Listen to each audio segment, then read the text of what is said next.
Welcome to today's Explainer. We're jumping right into the incredible journey of a dog owner named Sarah and her golden retriever puppy, Max.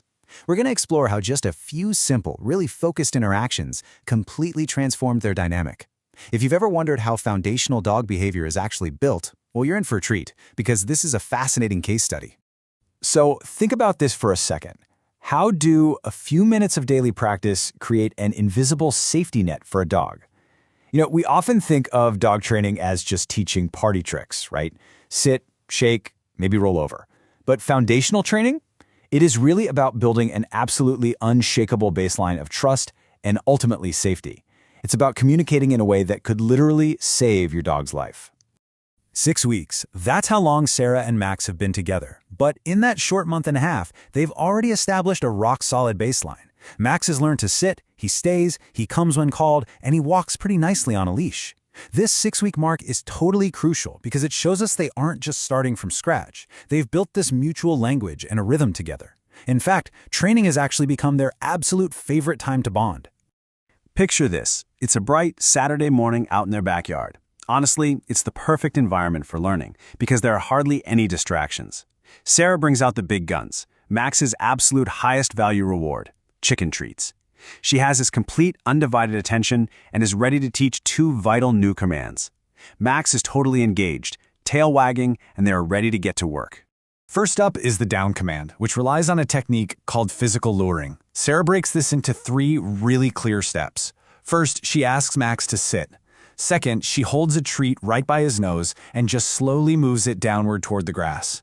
Naturally, his nose follows the treat, his little paws stretch forward, and his body just kind of lowers. Third, the exact second his body hits the ground comfortably, she immediately says the command down and gives him the reward. Timing here is absolutely everything. Now, of course, new skills take time, right? Max actually got a little confused at first and popped it right back up, but short practice sessions require a ton of patience and repetition. Sarah didn't get frustrated at all. She just laughed it off, said something like, "No worries, buddy, we'll try again," and patiently guided him with another treat. Keeping that energy light and positive, that is exactly why Max loves training so much. And the payoff for that patience was practically immediate. Just by doing a few of these short, fun sessions throughout the day, something clicked for him.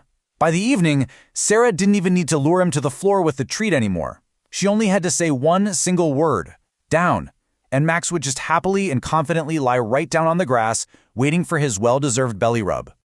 Now, what's really interesting about this next command is that it operates completely differently. We are moving from physical luring right into the psychology of impulse control. You see, it's deeply counterintuitive for a dog whose natural instinct is to just instantly eat whatever smells good on the floor. While down was all about guiding the body, leave it is entirely about training the mind. So here is the core psychological breakthrough. Sarah places a tasty treat on the floor. That's the temptation. Max immediately steps forward, but Sarah holds up her hand and calmly says, "Leave it." Max is totally confused, but Sarah just waits him out. The very moment Max finally gives up, looks away from the floor treat, and makes eye contact with Sarah, boom! She rewards him with an even better chicken treat from her hand, plus massive praise. Max learns this amazing concept of trading up. Basically, ignoring the good thing on the floor earns him something infinitely better from his human. But to truly master a command, a dog needs to generalize it. That means the need to know the rule applies to absolutely everything, not just that one specific treat on a Saturday morning. So over the next few days, Sarah tests this in all sorts of scenarios. Floor biscuits, random toys, even mimicking accidentally dropped food in the kitchen. Every single time she says leave it and he ignores the object, he gets that high-value reward and tons of praise. The habit is officially forming. Then comes the first real-world curveball, the park test. They're out for a nice afternoon walk, surrounded by all these crazy new smells and distractions, and Max spots an old sandwich just lying right there on the grass. Naturally, he gets super excited and rushes right toward it. This is a crucial moment. Sarah quickly but really calmly issues the command, "Leave it." Max literally stops in his tracks. He looks at the sandwich, processes the command, and then looks right back at Sarah. He passed the test. There were actually some nearby dog owners who watched this whole interaction with absolute amazement. One of them even called out, "Wow, your dog listens so well." But Sarah's response is the real secret here. She simply smiled and said, "We practice a little every day." You see, it's not magic. It's not that Max is some uniquely gifted genius puppy. It is entirely the power of small, consistent, daily investments. But here is where things get serious. What happens when a fun little trick becomes a literal matter of life and death? Up until now, these commands have just kept Max from eating gross park garbage or being annoying in the kitchen. But the real reason we teach a command like leave it is for those terrifying split-second scenarios where you physically cannot reach your dog in time to protect them. You can really see how this builds over time. In the morning, he ignored floor toys. By the afternoon, a park sandwich. But weeks later comes the ultimate, high-stakes test, the chocolate cookie incident. They're at a busy, chaotic family picnic. Little Emma accidentally drops a chocolate cookie right onto the picnic blanket. And as I'm sure we all know, chocolate can be highly toxic and just incredibly dangerous for dogs. Max is right there. He's inches away. Before he can even lunge for it, Sarah locks eyes with him and very calmly says, "Leave it." Everyone at the picnic just holds their breath. The tension is palpable. Max looks at the cookie. He looks up at Sarah. And he steps away. He actually steps away.